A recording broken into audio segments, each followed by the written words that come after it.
I have called Finance Minister. I have called Finance Minister. Okay. Okay. No, Sir, Mr. Deputy Chairman, sir, just a few words to what my colleague has said.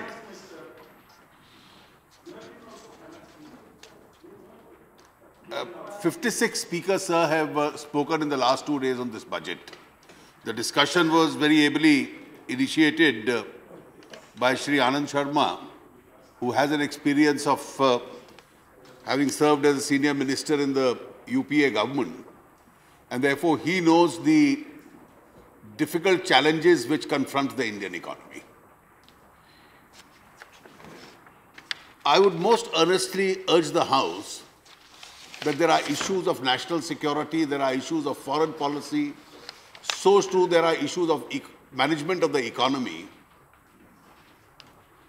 which a large part of which can be kept outside the partisan discourse. It was mentioned repeatedly, well, this budget has several ideas which belong to the earlier government. In fact, some of my members sitting in the middle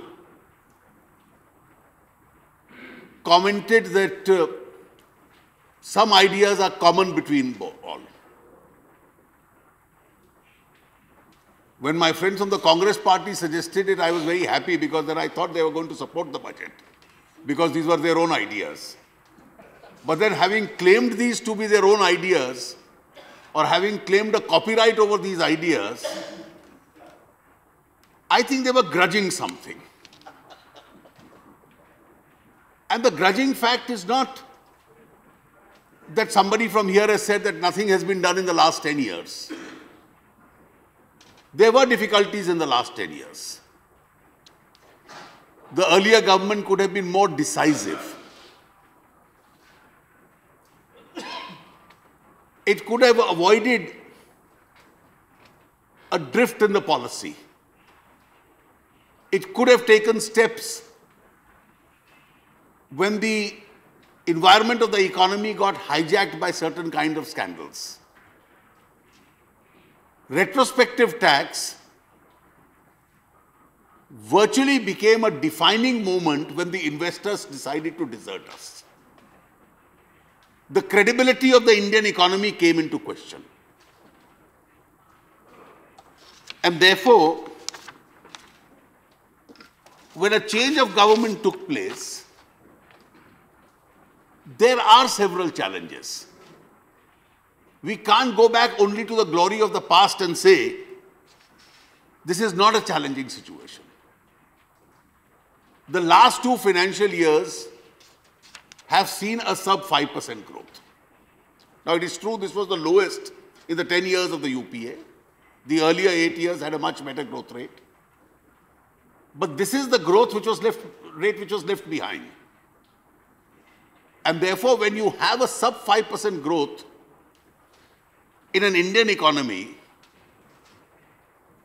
the spiral consequences of this are serious. Economic activity contracts, it doesn't expand. Job creation doesn't expand. The manufacturing sector was flat in 1 year and negative in the other year. And when the manufacturing sector goes down, new jobs are not being created. Custom duty collections will go down. Excise duty collections will go down. The tax buoyancy itself goes down. And therefore, if the tax buoyancy itself goes down, the entire expenditure of the government on servicing itself, on servicing the social sector schemes, there isn't enough money in the pocket of the government. The savings rate goes down. Our saving rates has come down to almost 29–30%, which is low by Indian standards. Our subsidy burden is reasonably high. That is the situation which we are confronted with. And I think what was most challenging was that the mood in which the economy was being administered, the mood itself had declined. So how does India bounce back to those days of 8% and 9% growth rate? That is the real challenge. In this challenge, sir, what is broadly the course that India follows? To a highly regulated economy, we said goodbye in 1991. I'm happy we did that. I would have been happier if we had done that a decade or so earlier. Since then, broadly, we've had governments of different political colors. They have had different policies. But there are few issues on which we may manufacture differences, but the differences don't exist. Does anybody in this house say that India must not have a high growth rate? We are all ad idem, we are of the same opinion, we must have a high growth rate. We must allow the state's role in the administration of economy, we must also allow our private sector to grow. We need investment. We need investment from within the economy. Within the country, we need investment from outside. Now, we can have genuine differences, and we do have those differences, as to which sector should be opened, which sector should not be open for foreign investment. But then the principle that when investment from within is inadequate, FDI is an additionality of resource. If you have no investment, you won't start economic activity. So it is essential that we have an adequate amount of investment in the country. Investment itself will lead to economic activity. It will lead to job creation. We must have investment resulting in profitable economic activity. We've now reached a stage where profit is not a bad word. Unless there is profit, there won't be taxes. So the governments need to have enough revenue in their pockets. This revenue is used then for creating infrastructure, for strengthening social infrastructure. Our poverty eradication won't take place merely because the growth rates are high. There will be some pull-up effect. People will get pulled out of poverty, but that won't be sufficient. And therefore, we all try and use this additional resource in the pocket of the government for poverty alleviation schemes. And if we are able to create a good environment, which members have referred to, the ease of doing business in India, India being an investment destination, if we can attract more investment from within and outside, we need a good infrastructure that leads to a larger economic activity. This is how the Indian model has functioned. Now, when this Indian model functions, if investment dries up, if our economy fails to inspire the world, and forget the world outside, if it fails to inspire entrepreneurs within the country, and we've seen in the last few years a reverse flow of investment taking place. The investor is also the chooser. If we don't create an environment to attract him, then he will look at other sources, whether it's China or it's Indonesia or it's Thailand. He also has a choice. And that's not only international investors, that's also our Indian domestic investors. We can't afford to let them go. So I think there has to be a concentrated national effort to make sure that this investment gets concentrated within. It's too early to say that the situation which was challenging we are able to get out of. I think it's too early to say that. There are some indications. These indications are very preliminary. The negative growth rate in manufacturing, April and May, the index of industrial production was up 4%. In June, it's up 4.7%. It's only a small initial indication. My predecessor in February, for a period of 3 months, gave some excise duty concessions to the auto sector, to capital goods, to consumable durables, in the hope that the manufacturing sector, which was negative, will pick up. Those were to expire on the 30th of June. I have extended them now till the end of the year. Some result is visible that June figures of auto sales, etc., have all moved up. And if they move up, that means the manufacturing sector is getting back into action. Some improvement in the import of capital goods and raw material. Now, gone is the conventional thinking when people thought that imports are generally bad for the economy. If raw material and capital goods are coming into the economy, it's a good sign, because that means in the months to come, manufacturing will pick up. Our manufacturing sector is now importing raw material. Capital flows, exports, some moderation, I won't say very large, but some moderation. The June figure of the wholesale price index, 5.43%.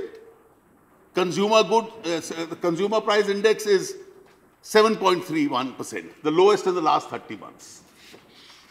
These are only initial indications. It is from this that we really have to pick up. Why is the budget proposal a little different? Sir, I have moved on the assumption and on a premise that low taxation is good for the economy. And therefore, in this budget, as a rule, whether it was customs duty or it was excise duty, in order to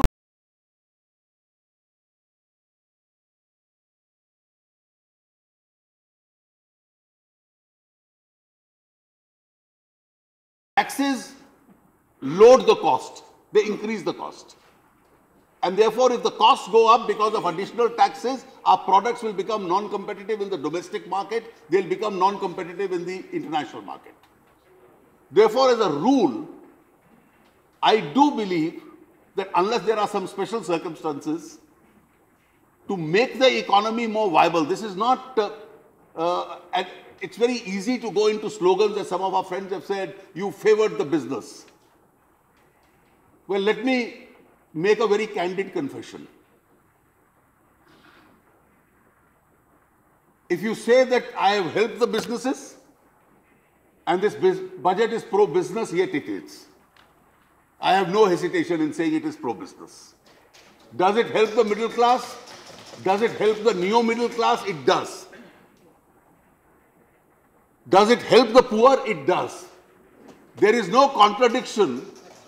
There is no contradiction in an economy that if something encourages industrial activity in the country, it is bound to be anti-poor. You need to be pro-industry. It's only then that you will gather sufficient revenue so that you are able to service the poor in the country. There is no contradiction. And we've all moved on this erroneous presumption, at least some of us, I can say. Now, this whole argument I have been hearing, I, a few days ago, earlier also addressed it, particularly my friends from the left do it. Taxes are being foregone. Now, a practice started several years ago, and it picked up when UPA was in power, that a booklet comes with a budget which says list of taxes foregone, and some 5 lakh crores are mentioned. Now, these are not taxes which were due. These are not taxes which are to be collected and we are being in collusion with the person not collecting it. These are taxes, for instance, if a bound rate of a product is 70%, but an applied rate is 40%, then 30% is notionally taken as tax foregone. Because if your rate was 70%, then probably the product won't be manufactured at all. Now, under 80C, 1 lakh was the rebate given. I've increased it to 1.5 lakhs. That is tax foregone.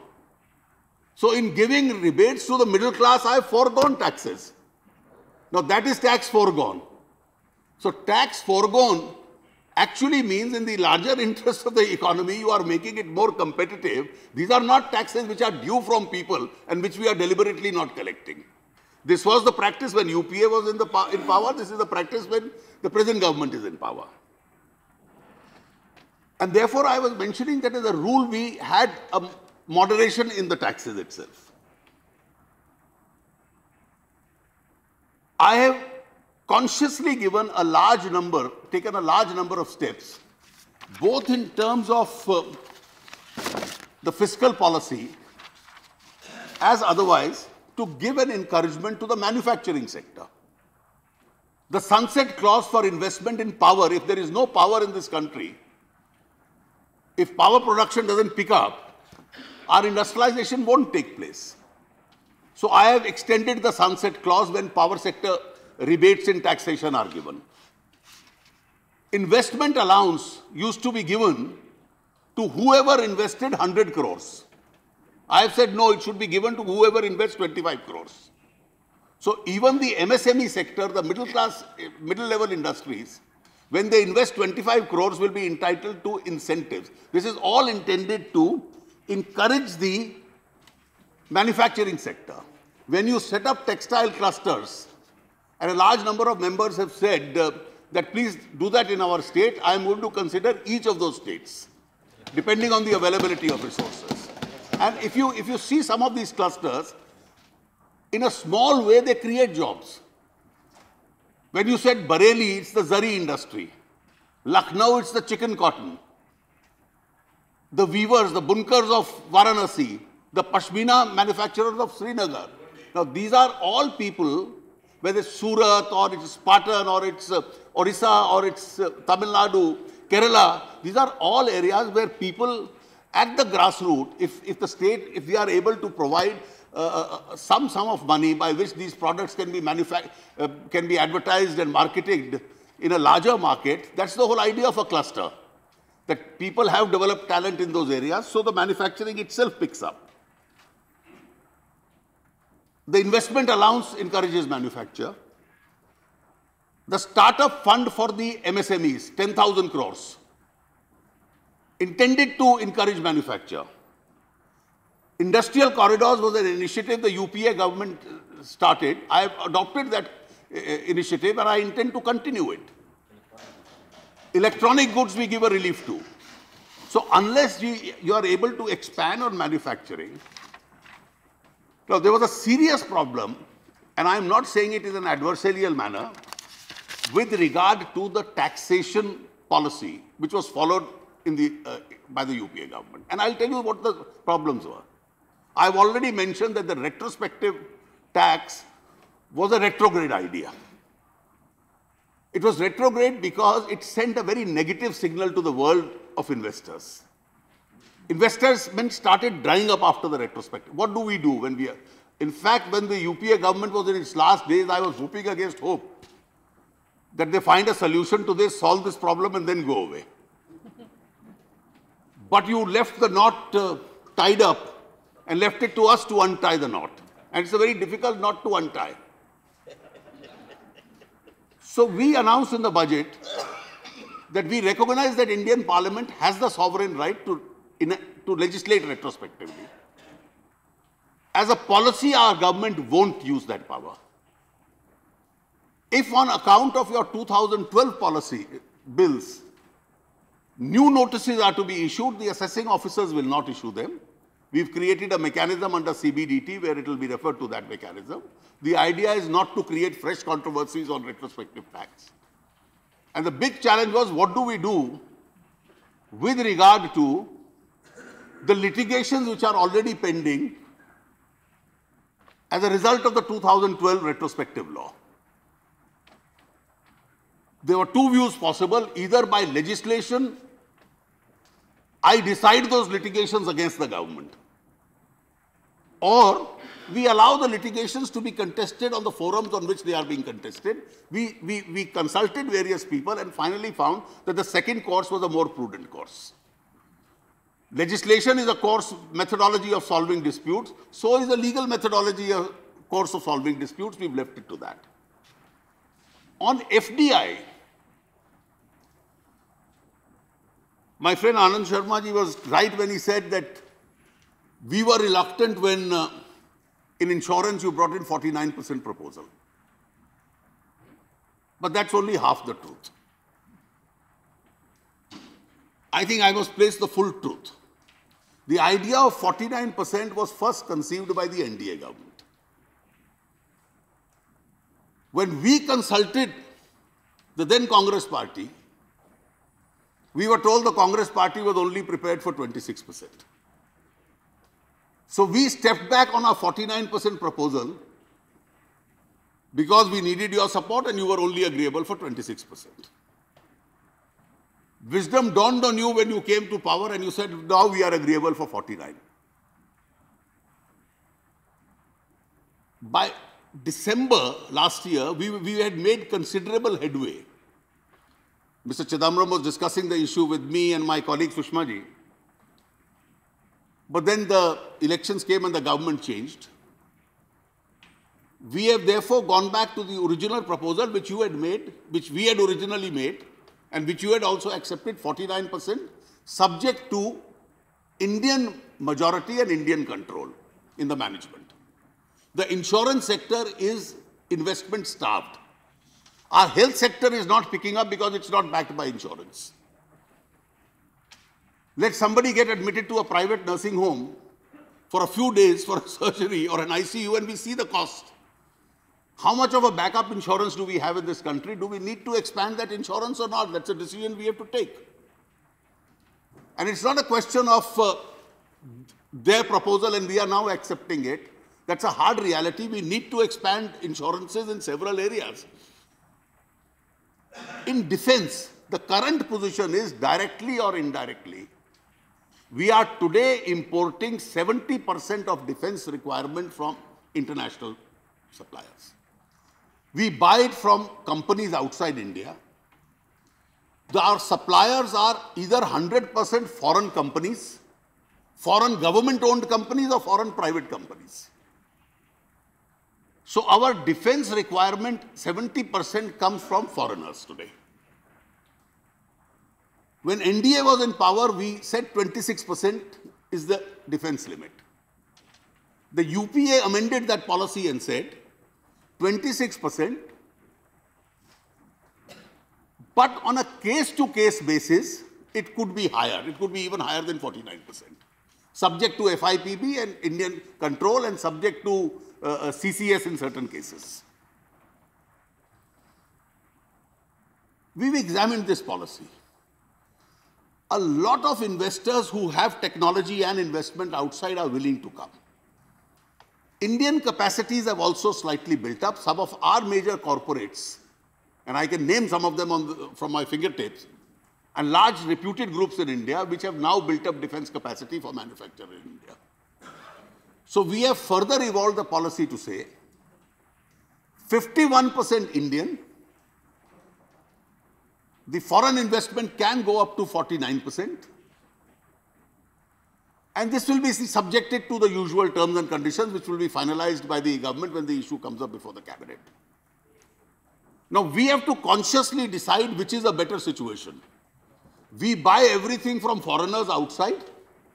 Is that a better bet for our national security?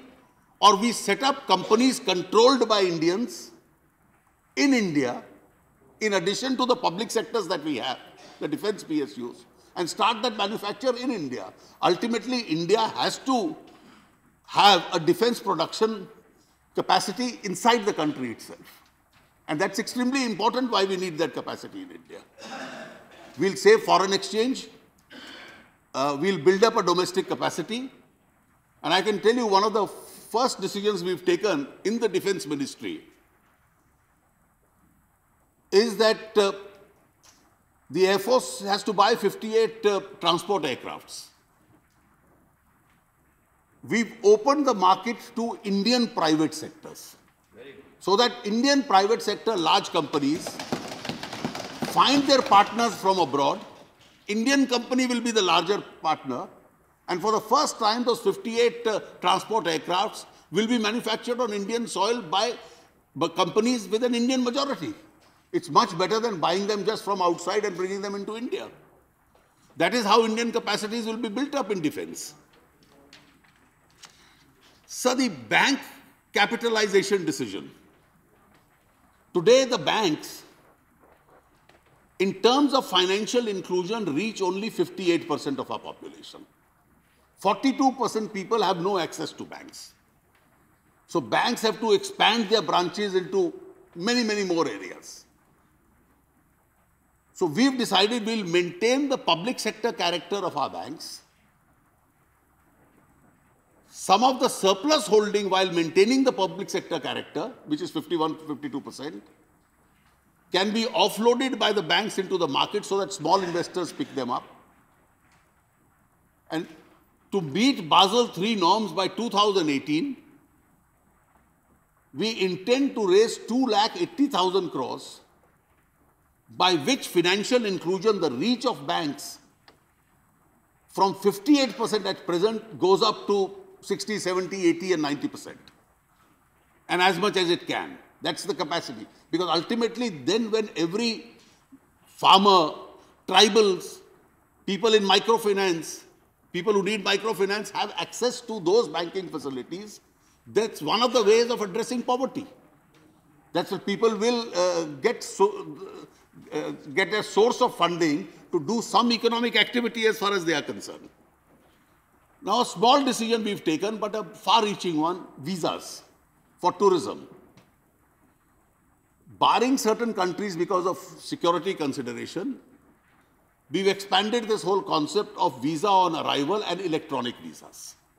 The tourism sector feels that this decision itself has a capacity to substantially increase the number of tourist inflows into the country.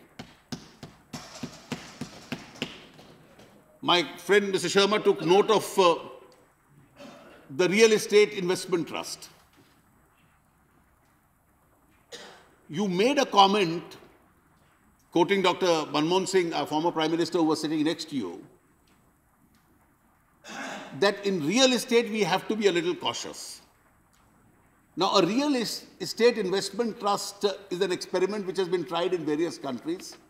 In India, it hadn't succeeded because when it was considered earlier, because a pass-through tax rebate was not granted, which we have granted now, and I hope it takes up. To encourage real estate, we've got several other suggestions in the budget itself. Now, real estate, you are right, in Japan, in Dubai, during the subprime crisis, did become a bubble which burst. But it became a bubble to burst in those economies which were saturated with real estate and were moving from saturation to supersaturation. In a country where 60% people still have to have access to housing, who are either living in slums or living in village huts. In a country where, if not 100, dozens of townships have to come up in the next few years. Is there any option that we have other than saying that we need to encourage real estate, we need to encourage suburbanization, we need to encourage urbanization? Millions of people still have to come out of village houses and come into suburban towns, start living in apartments and buildings and in regular houses. And therefore, this in foreseeable future becoming a bubble that will burst is hardly likely, because we are not saturated with real estate. In fact, we are far behind what our targets at the moment are. I take notice of the fact that you have to be very careful in the matters of real estate, but the bubbles have burst in economies which had been supersaturated with the real estate itself.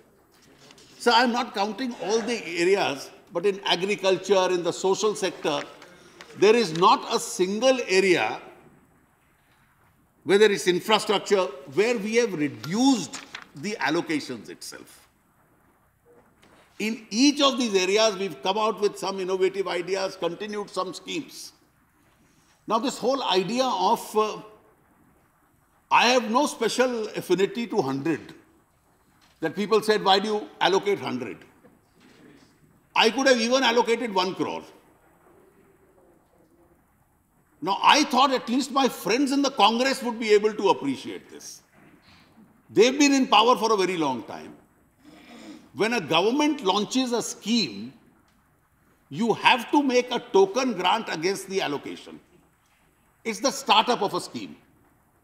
I have seen budget speeches where schemes have been started with a 1 crore nominal allocation, 1 crore rupees. But once the proposal is made and the scheme is implementing, whatever is the money which is required for the scheme comes out of budgetary funds. Now, I'll give you an illustration. We've said that the West Bengal will have an All India Institute of Medical Sciences. And this year we can decide to give 100 crores for it. 100 crores is not enough for an AIIMS. But this year, 1/3 of the year is over. The next 1/3 will be spent in West Bengal government looking for land. Then they will get the plan sanctioned. The proposal will come up. And even if we give you the full 100 crores this year, you may barely be able to spend 20 crores this year. Therefore, to say, and next year, maybe you get 200 crores. It takes 3 to 4 years. So this is only a startup amount which is mentioned against a scheme. This is not the total cost of a scheme. It's never so in a government. You can start up a scheme by giving a token allocation of even 1 crore. That's how governments function. And during Congress Party, UPA's budgets, year after year, schemes have been started in this manner. There's nothing wrong with it. The idea is you put the scheme and this becomes the roadmap of the scheme itself. We have not in a single case. On the contrary, if you see the environment, one thing that gladdened me was this whole idea of horticulture, universities or IIT, IIM, AIIMS, textile clusters. I can assure you that in the course of our term, this year plus other years, depending on resource availability, we are going to make sure that each of these facilities is available to every state. And we will be centrally funding those schemes. If the growth rates move up, hopefully our flexibility in aiding the states will be more. Instead of starting 4 AIIMS in a year, we could start 8 if the spending capacity of the central government itself moves up. But the environment that it has created is that there is a healthy competitive feeling between the states, each one of them saying that my state is also entitled to this because this is an asset my state needs. Well, it's the right competition to get into. We've already announced that as far as Andhra Pradesh, Telangana is concerned, under these schemes, all the institutions we have promised to the 2 states, they were promised by the earlier government, but every promise is going to be honored. Whatever are going to be the shortfalls in revenue, please be assured from the budgetary support system and the revised grants, etc., come up, is going to be honored. One last point, sir, and I'm not referring to the others. There's a particular reason and a method why I have given to the individual taxpayers a large number of tax concessions. Inflation increases. Therefore, we need to strengthen that class in India which needs to have more spending power. Its spending power will also accelerate and move the market itself. I would have loved to do more, but 2 lakhs I have made 2.5 lakhs, the exemption limit. Never in India is 50,000 exemption granted at one time. It was 1,80,000 during UPA, became 2 lakhs. 20,000 was the maximum. So in the first go, I make it 50,000. For senior citizens, I make it 3 lakhs. Since savings in India are down last year from 33% to 30%, I wanted individuals, taxpayers to start saving money. These savings eventually become investment. When you put money into the PPF, when you put it into insurance, when you put it into the bank, it becomes investment. It doesn't keep lying there. So 1 lakh under section 80C, the exemption I have made it 1.5 lakhs. So every taxpayer can today spend 50,000 rupees more, can save 50,000 more, and this 50,000 of saving will become investment for the country. To encourage real estate, that encourage people to buy own houses. You buy a flat, you get 2 lakh deduction every year. So monthly for a flat, 2 lakh deduction really means that you get 19,000 rupees a month as a deduction for having bought a flat. If inflation moderates and Reserve Bank then consider this proper, which I am sure they will, to bring down the interest rates, we want to go back to the situation which existed during Vajpayee's government, that buying a flat becomes cheaper than taking it on rent. Your monthly EMIs installments are less than the rent that you are paying. So if 18,000 rupees, if that's the tax rebate that you get for buying a flat, plus the interest rates are down so you can get your installments from a bank or any other institution, that's how you will encourage the real estate activity in the country. The economy itself is going to move up. Now, all this is intended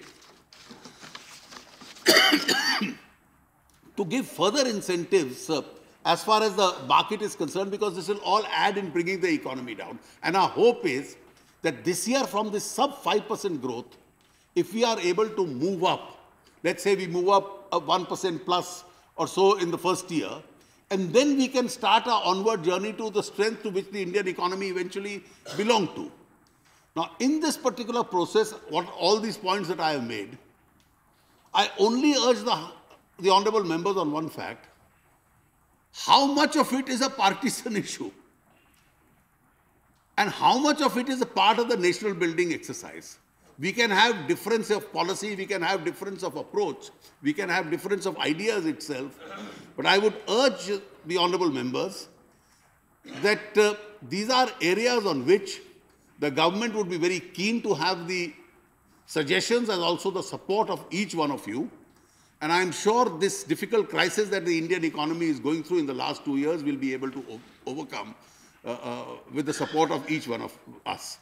There are 1 or 2 suggestions which I had made in the other house, which my colleague has said with regard to wind energy and so on. When the finance bill is taken up, the normal convention is that whatever are the changes to the finance bill proposals, you make it at that time. I'll be making it in the course of tomorrow when the finance bill is taken up in the other house, sir. With these words itself, I commend the budget to the Honourable House for acceptance. Thank you.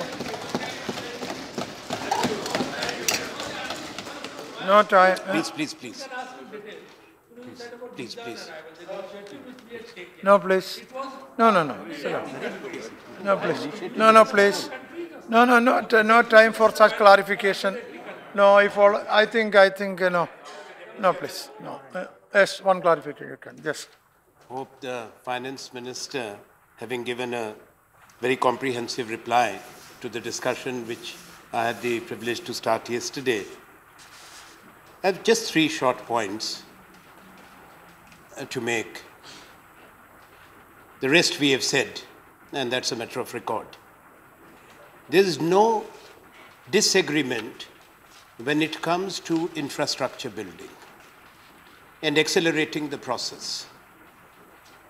For a developing economy, you are right that infrastructure choke points have to be removed.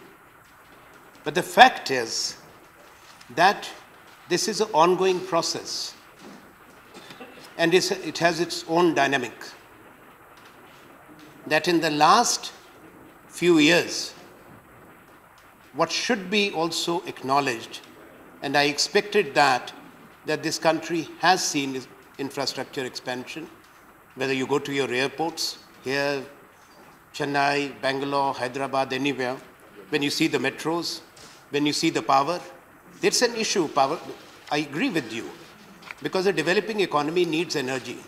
All sources of energy needs to be developed, needs to be accessed. But the fact is that despite all the challenges you refer to, the power generation did go up from 112,000 megawatts to 2,40,000. No, I'm not. This is just a point I'm recording. Second is question only. No, not question. I just said 3 short points. I'm coming to that. The inclusive growth remains a matter of concern. I must still register. I agree with you that wealth creation is an important part of economic activity. Resource generation is an important part of economic activity. But it's equally important for a country which is home to a very large number of poor people for historical reasons to lift them out of poverty. The growth has to be inclusive. Development must be sustainable. Yes. And that is important. Equally, the wealth created must be reinvested, which you have said, but also redistributed. That's what the social welfare concept is. Just clarifications I have. Yesterday, I had spoken about defense. I'm happy that you have elaborated further. We have both agreed. It's a sensitive sector, but important sector. We have to reduce our dependence on imports, and therefore the priority to manufacture the weapon systems in the country. But I did say that we also allowed more than 26%. You are both the defense minister and the finance minister. You are privy to what was exchanged between the ministry responsible for the FDI and the defense ministry. And thereafter, a policy was put in place. That's what I'm... 26 will be read as 49, the rest remains Okay, that's all. No, I heard you that ownership and Yes, control... that's enough. No, please, sir, please. Sorry. Please. There... एक minute, please. Have some patience. अरे अब थोड़ा संयम भी रखिए. ठीक है. बुनियादी, the basic thing is, either we have a discussion which has gone very well, or we have interruptions, which is very unfair. What I'm saying is that 2 points, the transfer of technology element, which is part of the policy, I hope and I take that that will remain part of the policy. Number 2, that the cabinet will have a role after the FIPB, whether it will go to the CCAA or the Cabinet Committee on Security as we had. That's something which has not come out clearly, and that's what we would like to be reassured about. Okay. That is on defense. Lastly, on... Yes. The policy remains the same as it was, except that 26 will be read as 49. Everything else remains the same. Thank you.